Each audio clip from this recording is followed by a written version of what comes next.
This video is sponsored by Insta360. So this tiny camera has basically one great trick that makes it the most versatile camera that I've ever used. So there's been action cameras and 360 cameras for a while now. I've tried some on and off for a few years, but Insta360 asked to sponsor a look at their latest, highest quality, most fully featured version yet. This is the X3, and I'm really glad I did. So here's how it works. This camera body has two 1/2-inch high-resolution sensors back to back. So they're each recording a super wide angle video that stretches way back, actually a little beyond 180 degrees. And so since each camera goes a bit beyond 180, there's a little overlap at the seams. And then the camera does the work to stitch the two feeds together into one.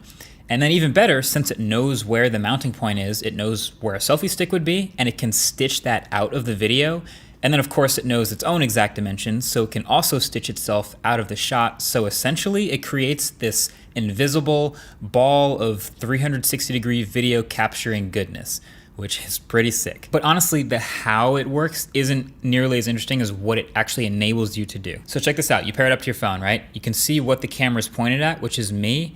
And then when I start moving it, it stays pointed at me. So they named this flow state stabilization. Basically, it's using AI to find a horizon and keep that level and locking on a target somewhere in that sphere of video. And now you're really getting an idea of the power of this camera. This isn't something you get just to shoot spherical video. Really, this is a sphere of video where you can choose any piece of that sphere to point at and use. And that's what makes this the most versatile camera I've ever seen. So this X3 is the latest version here to shoot this way. It has a new 1/2-inch sensor, like I said. It can shoot 5.7K 360 video with HDR or 8K time lapses if you want. It has a new 2.3-inch touchscreen with tempered glass, and the whole thing is waterproofed up to 33 feet with an IPX8 rating with an 1800 milliamp hour removable battery inside. And so then the whole Insta360 advantage, their whole thing is the ability to take advantage of the fact that it's always shooting this whole sphere of video all the time. So if you can picture it, you're just holding a ball of 360-degree video and you can put it wherever you want. So that opens up a massive world of possibilities. So let me show you some of the things you can do, ranging from the simplest to the craziest and most impressive. So the simple one is called Me Mode.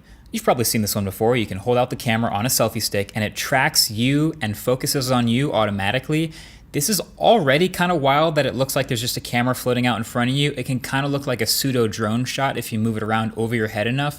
But it's basically just stitching out the selfie stick and it can export a regular looking widescreen video from a crazy perspective. So then, okay, there's what I like to call GTA mode, which is basically using the extended selfie stick mounted to a vehicle so that it's basically floating off the back. And thanks to tracking, it has this sick, like first person view of an actual car driving down an actual street. You might have seen some of these shots on Instagram, at least I know I have.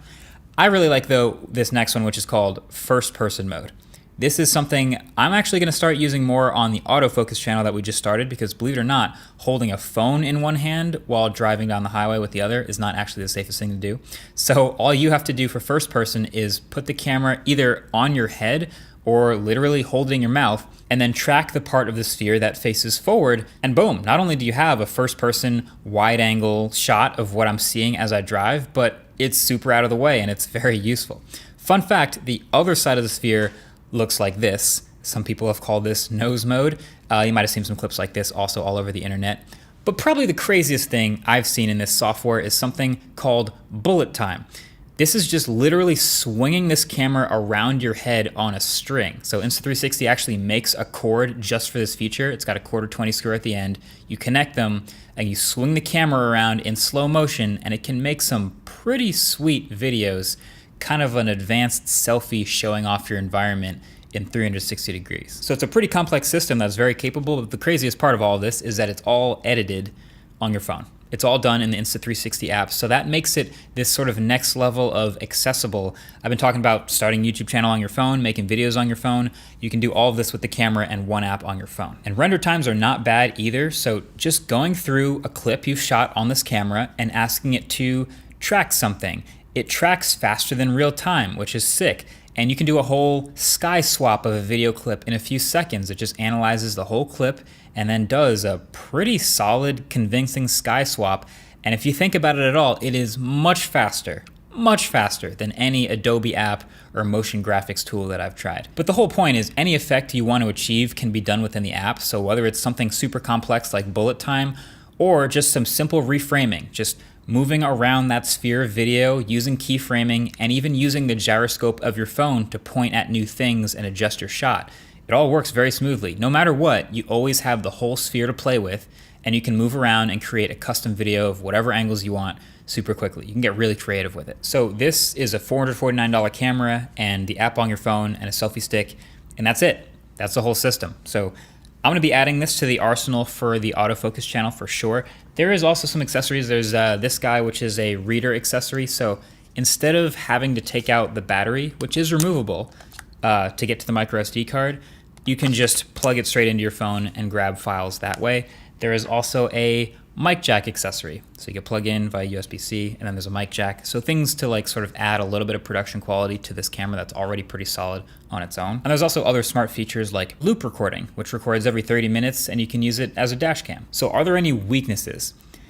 Basically the only one that I found is with a 360 setup like this with back-to-back cameras, if you put the subject right on this seam, like on the edge of where the two cameras are recording, where it's stitching them together, you can get some distortion, especially if you're very close to the camera, but it's pretty easy to shoot around that. It's easy to change the orientation to just make sure somewhere in the sphere is the subject, and then you're good. So yeah, realistically, this is the most versatile camera I've ever seen and actually used.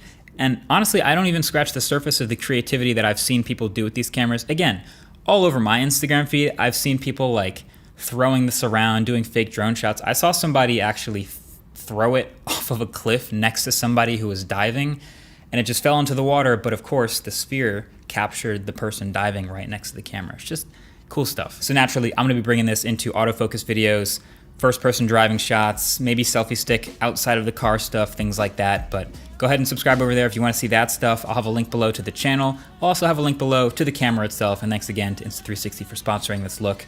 But that's pretty much been it. Thanks for watching, and I'll catch you guys in the next one. Peace.